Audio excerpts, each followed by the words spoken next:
atau tidak seragam. Nah, kemudian ditransformasikan. Ini dapat berguna ketika kita ingin menggunakan metode analisis atau model statistik yang memerlukan skala interval. Nah, yang dimana perlu kita ketahui juga pengertian dari data ordinal itu dan data interval. Data ordinal itu adalah memiliki fungsi atau gunakan untuk mengurutkan objek yang paling rendah sampai ke objek yang paling tinggi, atau sebaliknya itu seperti tadi, yaitu mengurutkan dari 1, 2, 3, 4, 5, atau sebaliknya dari yang terbesar 5, 4, 3, 2, 1. Nah, kemudian ke data interval bisa disebut juga data integer, ya, yang didefinisikan sebagai tip atau data yang diukur sepanjang skala. Nah, di mana setiap titik ditempatkan pada jarak yang sama satu sama lain. Data interval selalu muncul dalam bentuk angka atau nilai numerik, ya, numerik, di mana jarak antara dua titik itu distandarisasi dan sama, seperti itu. Oke, lanjut. Kemudian teknik untuk melakukan transformasi data ordinal dan menjadi interval itu di sini saya mendapatkan ada 8 teknik untuk melakukan transformasi data tersebut. Ya, yang dimana yang pertama adalah menentukan skala interval, kemudian yang kedua itu adalah midpoint atau titik tengah, yang ketiga normalisasi, yang keempat ordinal ke nominal, yang kelima dengan cara teknik dummy coding, ya. Kemudian yang keenam transformasi logaritmik atau eksponensial, yang ketujuh analisis seri waktu, dan yang terakhir yaitu adalah binning atau pembagian. Kita menuju pengertian yang pertama, yaitu adalah kita melakukan teknik yang pertama, yaitu teknik penentuan skala interval. Penentuan skala interval yaitu teridentifikasi skala interval yang sesuai dengan tingkatan ordinalnya. Contoh, seperti data ordinal memiliki tingkatan rendah, sedang, dan tinggi. Kita dapat mengatribusikan nilai-nilai interval tersebut itu secara berurutan dari mulai yang terkecil menuju yang terbesar, 1, 2, 3, atau 3, 2, 1. Kita melaju kedua, yaitu adalah midpoint, yaitu kita mengambil titik tengah. Ya, gunakan midpoint atau titik tengah dari setiap tingkatan ordinal sebagai representasi interval. Contoh, jika tingkatan adalah rendah 1, kemudian tingkatan sedang itu 2, dan tingkatan yang tertinggi adalah 3, maka kita dapat menggunakan nilai-nilai interval 1,5, 2,5, dan 3,5 adalah titik tengah. Ya, jadi di antara 1 dan 2 yaitu adalah 1,5. Di antara 2 dan 3 yaitu 2,5. Di antara 3 dan 4 ya 3,5. Kemudian teknik yang ketiga yaitu normalisasi.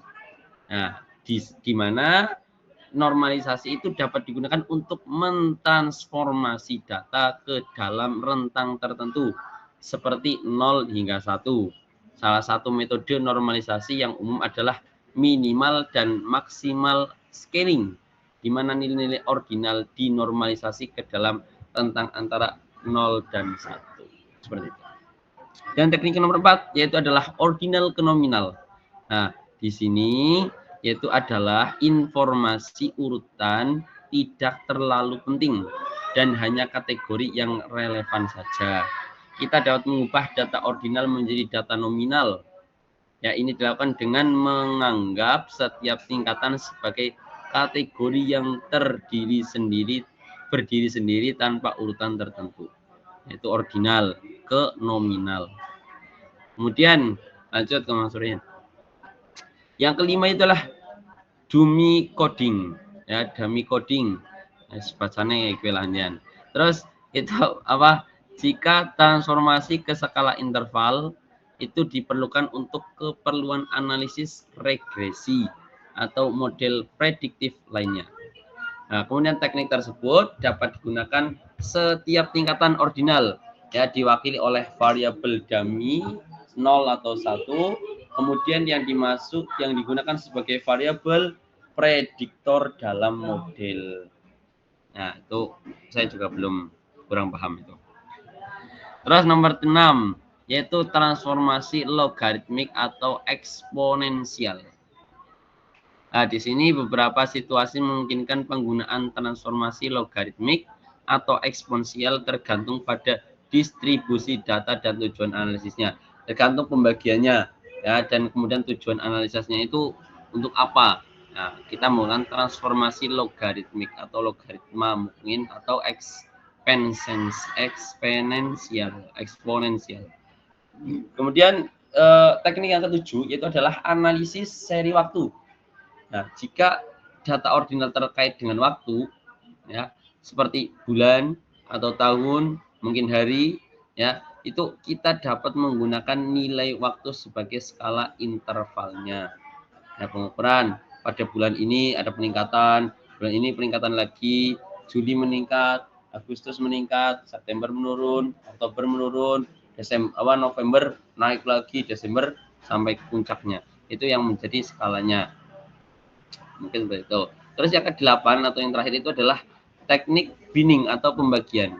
Dan di sini adalah memisahkan data menjadi kelompok atau bin dengan interval tertentu. Misalnya, jika data ordinal berkisar antara 1 hingga 10, maka kita harus dapat membuat beberapa bin seperti 1 sampai 3, 4 sampai 6, 7 sampai 10 dan menggantikan nilai ordinal dengan nilai tengah di setiap bin seperti itu.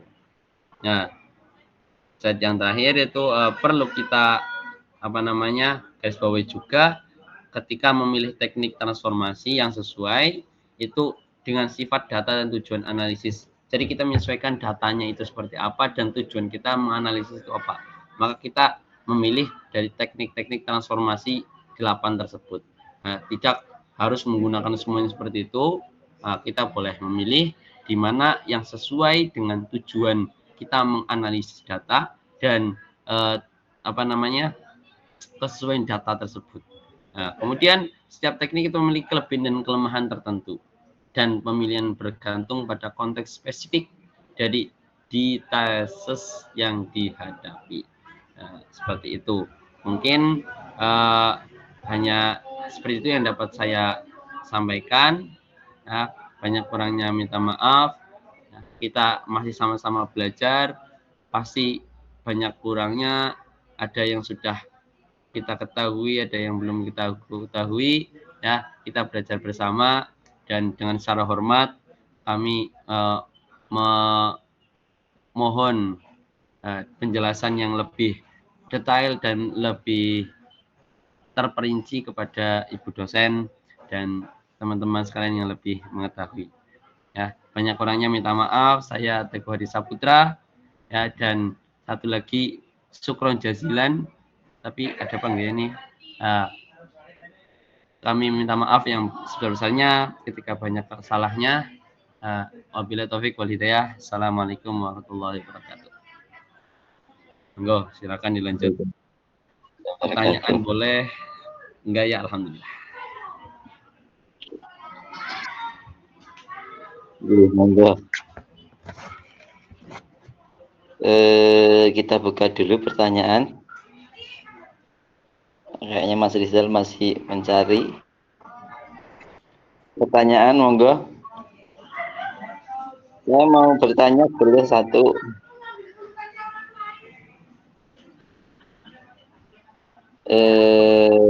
Boleh ya. Boleh. Banyak juga boleh. Transformasi juga tadi adanya. Dari ordinal ke interval. Yang saya tanyakan kapan atau dalam penelitian apa atau mungkin contohnya ya, contoh sebuah data ordinal itu harus dirubah menjadi interval untuk penelitian apa, seperti itu. Mungkin bisa contoh konkretnya seperti apa, penelitian apa kira-kira? Karena kan kalau mau menganalisis data ordinal pun bisa, kenapa harus dirubah ke interval seperti itu? Kita aja bisa dipahami, J.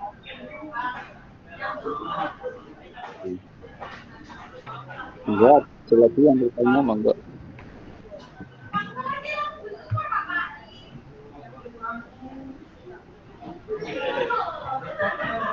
Silakan yang lainnya.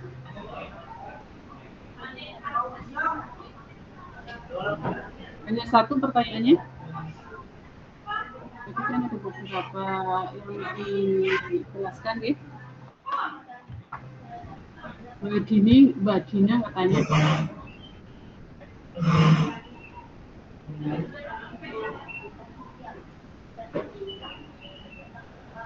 Sudah jelas?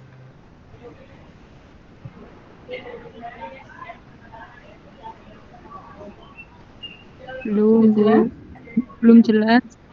Yang belum apa? Yang belum apa, Mbak Dina? Ini yang Mbak Dina Putri Octavia ya.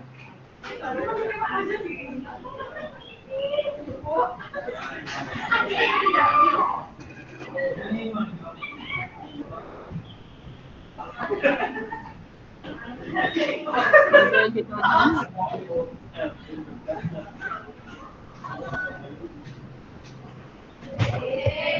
Monggo yang lainnya.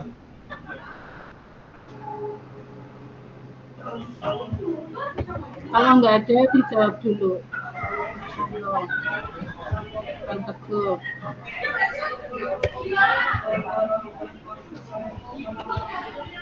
Kapan data ordinal berubah menjadi data interval dan digunakan untuk apa data tersebut? Alasannya mentransfer menjadi data interval itu kenapa? Gue akan Teguh, kalau ditinggal.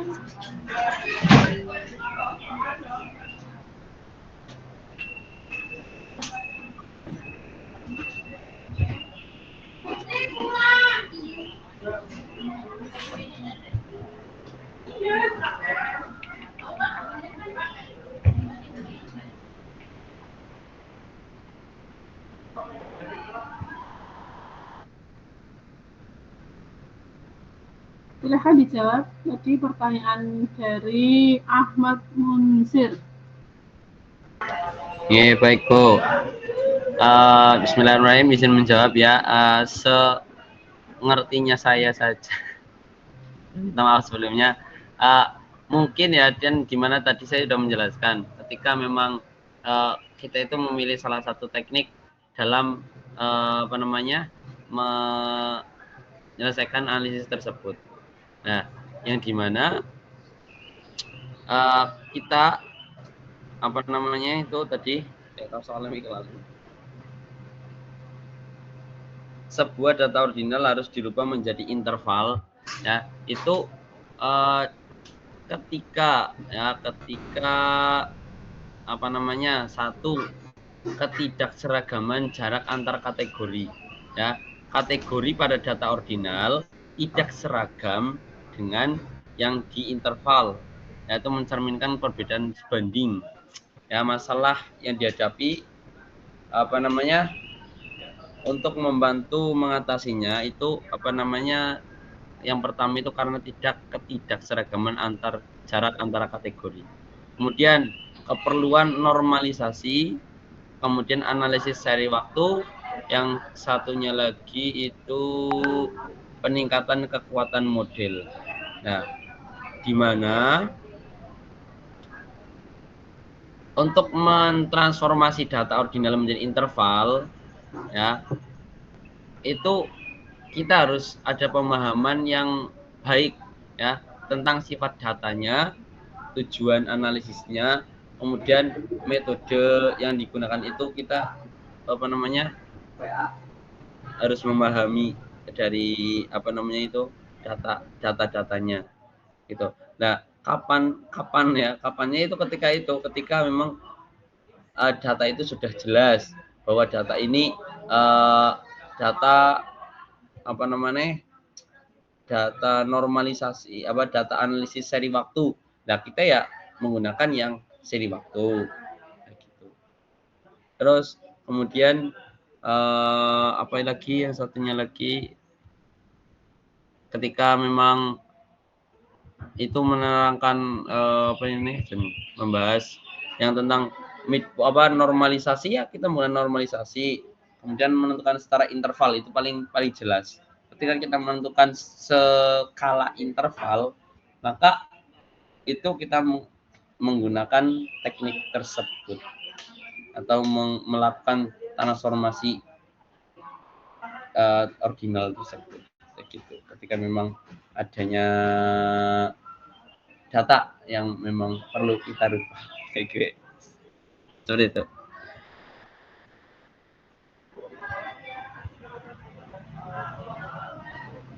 Untuk menentukan skala interval ada rumusnya nggak? Menentukan skala interval, Bu, rumusnya, Bu.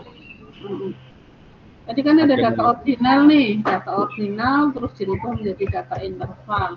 Data interval yang jenengan tulis di sini adalah data urutan atau data yang mempunyai jarak yang sama. Maka dari ordinal tadi menjadi skala interval itu ada rumusnya atau tidak nih? Karena berbanyak data, jangan punya data nih dan dimasukkan ke skala interval. Itu ada rumusnya tersendiri menjadikan data itu data interval.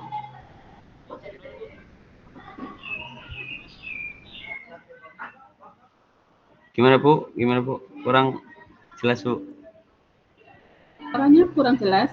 Nggih, ngapunten.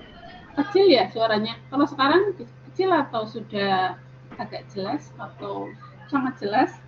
Ya, sudah jelas, Bu. Sudah jelas. Tadi jenengan kan sedang menjelaskan tentang data ordinal. Tadi ada pertanyaan dari Ahmad Basir bahwa data ordinal itu dijadikan atau dirubah menjadi data interval.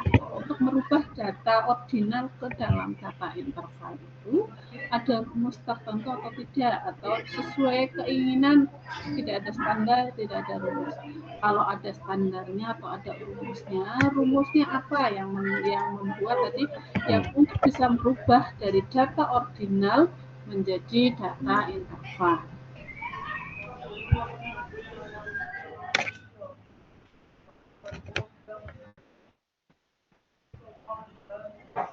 Nggih.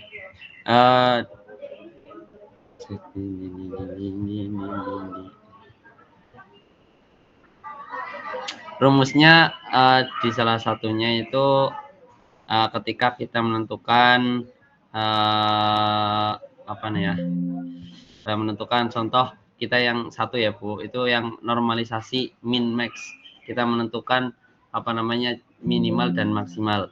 Nah, pada salah satu teknik ini kita dapat menggunakan atau mentransformasi data dalam rentang tertentu seperti 0 hingga 1 yang tadi. Nah, rumusnya itu ketika x itu sebagai variabel, x itu normalized. Nah, kemudian sama dengan x kurangi min. Kemudian Minan punya rumusnya. Coba di-share di sini. Menurut siapa itu? Untuk menurut siapa ya? Data interval. Menurut siapa ya? Menurut siapanya harus ada. Kan belum menurut panjenengan kan ya? Masih menurut siapa? Ini menurut Mbak Google, Bu. Nah, di Google-nya kan sudah ini menurut Sugiono, menurut Ana Sugiono, menurut siapa itu ada tadi yang data ordinal merubah data ordinal menjadi data interval. Besar coba, tulisannya diperbesar biar teman-teman jadi tahu ya.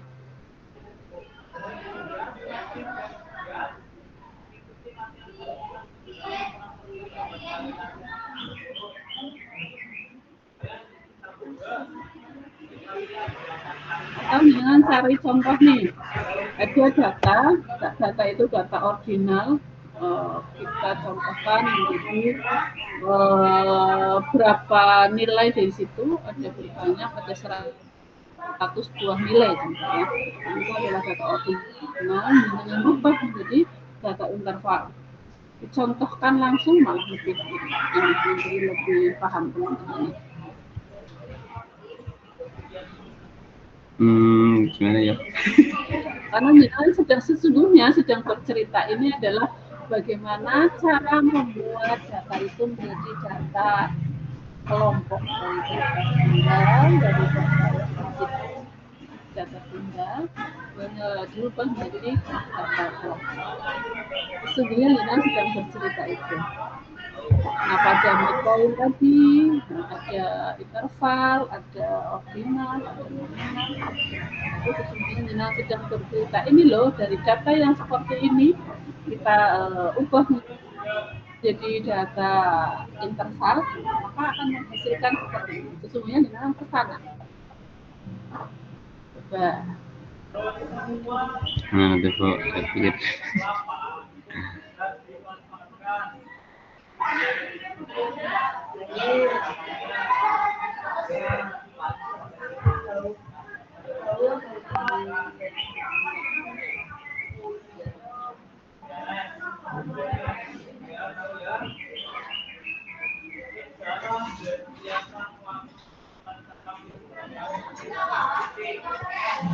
Atau lebih agak dengan masih ingat yang kelas interval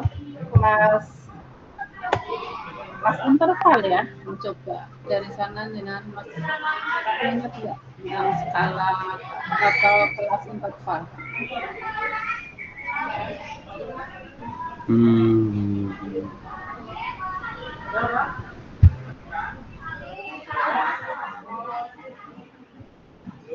Kelas.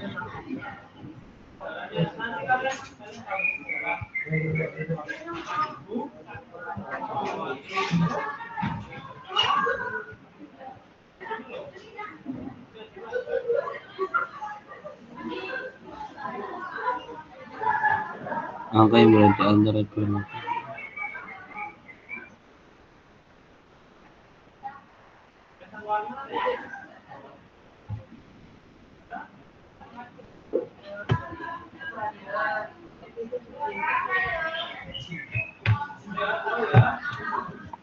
Jarak antara 40 cm dan 60 cm sama seperti jarak antara 60 cm dan 10.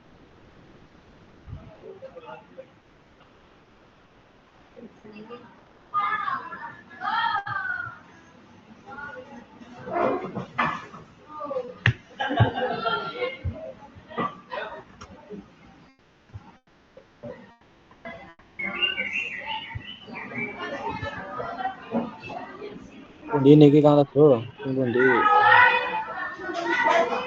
Itu kan yang interval.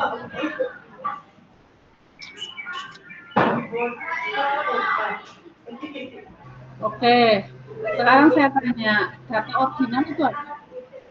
Data ordinal. Iya. Ya itu Bu tadi yang mengurutkan dari yang kecil menuju ke yang besar. Berarti angka lah ya. Iya, angka atau sebaliknya gitu. Atau data urutan, data ordinal adalah data urutan. Tapi ini akan berubah menjadi data interval, maka data ordinal itu atau angka-angka yang ada itu dengan masukkan ke dalam rumus untuk mencapai data interval. Yang interval tadi kan punya jarak yang sama ya. Jarak yang sama. Maka kita cari dulu intervalnya berapa yang ditentukan dulu. Peneliti atau jenengan akan menentukan ini intervalnya berapa sih, akan dilihat tersedia datanya berapa yang diurutkan itu ada berapa, contohkan ada 60, maka jenengan akan melihat kita tentukan kelas intervalnya dulu untuk bisa mencapai data interval. Itu ada rumus R sama dengan H-L plus 1, masih ingat yang itu ya? Maka dari data yang ordinal dengan bisa kelompokkan menjadi data interval. Intervalnya berapa itu ada standarnya. Tinggal standarnya menggunakan standarnya Sugiono atau menggunakan standarnya Anna Sugiono. Kalau menggunakan Ana Sugiono, maka interval itu didapatkan antara 10 sampai 20. Ya. Kalau menurut Sugiono ada rumusnya lagi, K sama dengan lupa semua ya. Nanti dibuka Sugiono ya. Itu baru jenengan bisa melihat, oh ya ini interval. Setelah itu baru jenengan cari midpoint-nya tadi. Gunanya midpoint juga seperti apa? Nanti sesungguhnya di belakangnya PowerPoint jenengan ini di terakhir ada kelemahan dan kekurangan, ada kelemahan dan kelebihan dari masing-masing yang jenengan yang terangkan. Tapi masing-masing daripada kelebihan dan kekurangannya itu tidak dilengkapi datanya. Ya. Jadi setelah data itu sudah menjadi data interval atau kelas interval, baru dengan masuk ke midpoint ya.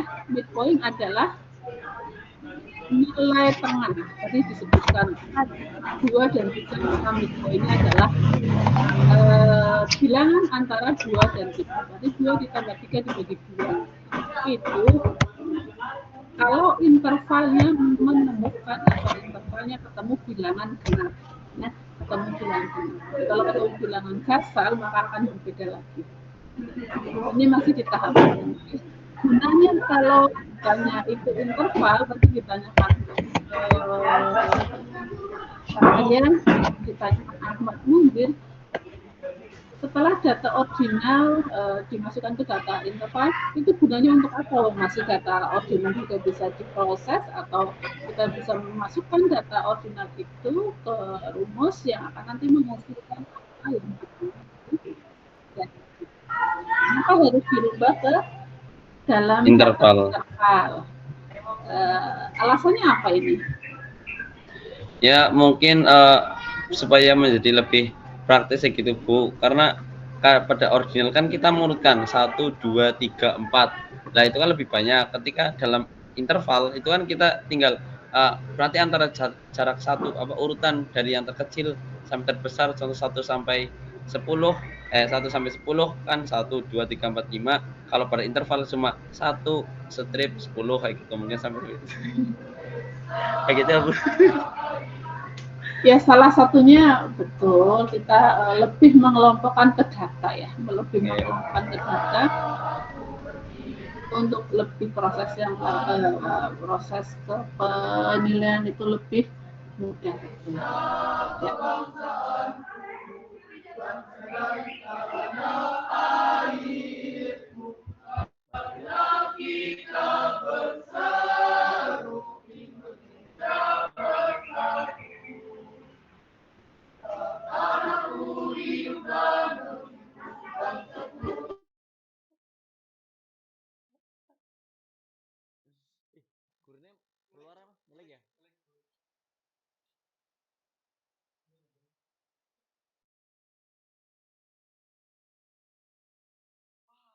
Kang Teguh, lagi di mana, Kang?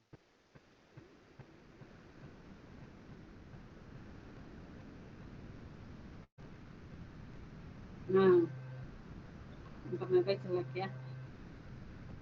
Saya sudah kedengaran lagi? Suara saya sudah bisa kedengaran lagi? Sampun Bu. Sudah Bu.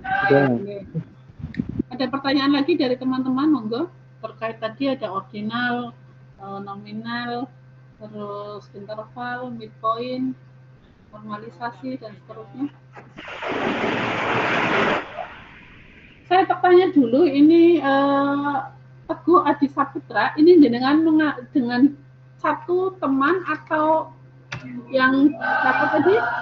Syukron Jazila itu ungkapan syukur, apa nama temenmu yang di NIM-nya 21251167? Itu Syukron Jazilan ada Bu, anggota dari kelas PAI 4 MPI 5C ada. Tapi yang jenengan ini yang dimaksud yang mana? Biar nanti saya nulisnya jelas. Tapi kayaknya dia nggak berangkat kayaknya Bu. Oke. Tadi jenengan menulis Syukron Jazilan ini bukan nama temenmu ya, bukan nama mahasiswa sebagai satu grup ya? Iya itu nama pembagian kelompoknya sih Bu. Saya sama Syukron gitu. Jadi tertulis. Gitu. Tapi orangnya nggak ada. Saya tulis satu saja ya. Oke. Yang lainnya Gimana, Bu? ada pertanyaan lagi dari teman-teman?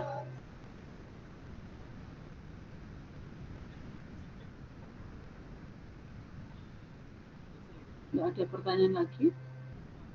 Ini data interval bisa untuk pengelompokan, nanti jenengan bisa tadi nggih, kalau sudah di data intervalnya jenengan mengambil mengumpulkan data yang diinginkan dengan tujuan tertentu bisa. Misalnya kuartil bawah, kuartil atas, kuartil tengah, itu tinggal dibagi ya menjadi Q1, Q2, Q3, atau jenengan mau mengelompokkan data menjadi 10 kelompok atau menjadi 5 kelompok atau lebih banyak lagi ke 100 kelompok bisa. Itu kalau sudah menjadi data interval itu lebih mudah lagi. Ada pertanyaan untuk Teguh Adi Saputra? Ada pergi apa ya? Alhamdulillah, semoga tidak. Alhamdulillah. Enggak ada orangnya. Sudah hilang semua.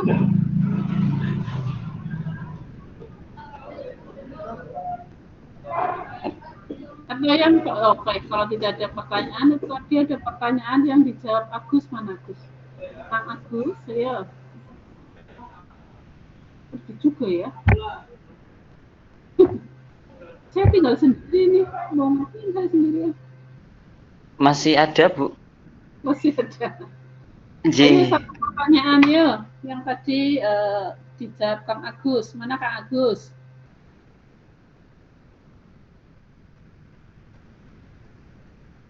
Kang Agus? Bilang ya. Kenapa menggunakan regresi untuk melihat hubungan, tidak menggunakan korelasi produk momen, atau tadi jenjang, dan seterusnya. Udah dapat jawabannya Kang Agus? Nggak ada, hilang ya?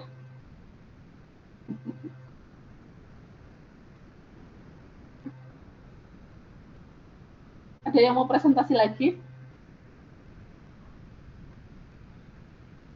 Ada yang mau presentasi lagi apa cukup? Tadi kalau menggunakan rumus lain selain regresi untuk mencari adakah hubungan, ya.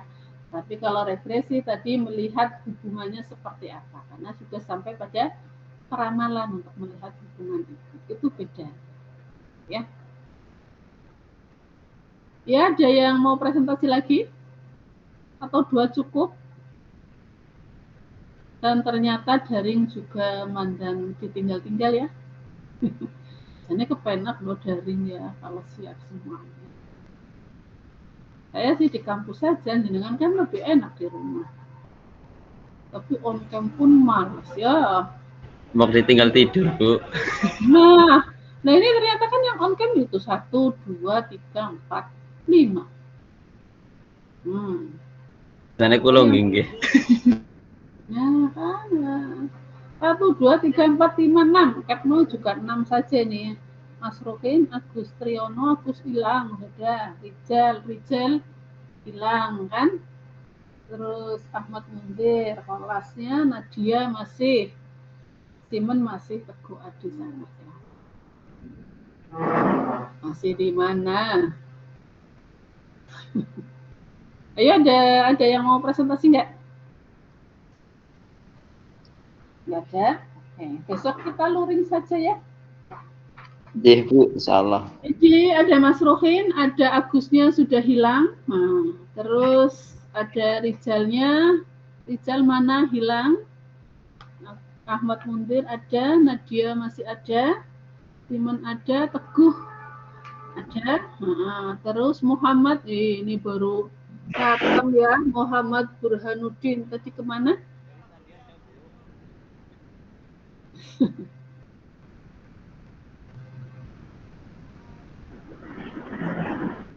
Oke, sambil jenengan lihat nanti regresi, bagaimana menguji regresi linier sebelum menggunakan rumus regresi itu sendiri.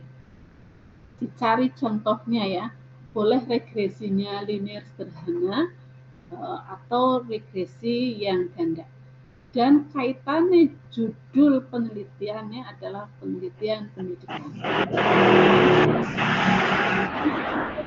Nanti hubungan antar variabelnya kalau di luar pendidikan tentunya hubungan produktivitas kerja dengan lamanya bekerja contoh. Jadi cari nanti untuk regresi contoh, regresi penggunaan regresi linear, sederhana maupun berganda, tapi judul penelitiannya, judul tesisnya, judul disertasinya yang masih di pendidikan.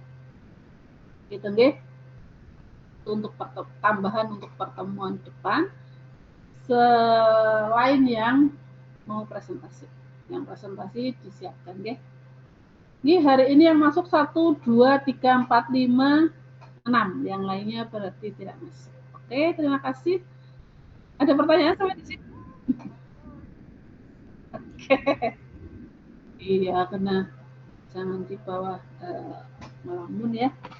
Oke, dari saya cukupkan nggih. Terima kasih. Mohon maaf banyak salah. Assalamualaikum warahmatullahi wabarakatuh. Waalaikumsalam warahmatullahi wabarakatuh. Saya izin live nggih. Nggih, Bu. Mohon ngapunten. Aduh, mumet teh. Dia apa sih presentasi, Cuk? Bingung pada jawab apa yo. Olang lur. Udah. Wis Ketemu kesel kok. Bang, Bang Ijal. Mau tanya apa nggak mau? Tadi. Aduh, iya Ya, sama Istilahnya Bu. aja nggak Ya, ngerti ya Bu. Iya. Istilahnya apa nggak paham. Nggak paham sama lagi sekali. Oh, saya jadi gini yang namanya kuliah. Sulit memahamimu. Pengen mudeng kayak apa caranya ben mudeng. Sudah Anu googling lagi bahas apa kayak lu? Ki juga ya Allah bahas apa Terus ya? kan wingi kene lu dituku. Aduh, mumet lur. Janek, kalau kita lagi nggak mudeng, kita lucu-lucuan aja kayaknya Bu Guru dan Bu dosen juga senang. Sudah lucu pol, Bu. Pun lah. Nggih. Pun bareng-bareng. Assalamualaikum. Mas, Mas. Nyuwun pamit, bareng. Assalamualaikum. Waalaikumsalam. Pamit. Assalamualaikum. Kang Teguh keren banget dong. Alah. Keren penjelasan ini keren. Ayo Kang Agus duluan. Boykot, bae wis lah.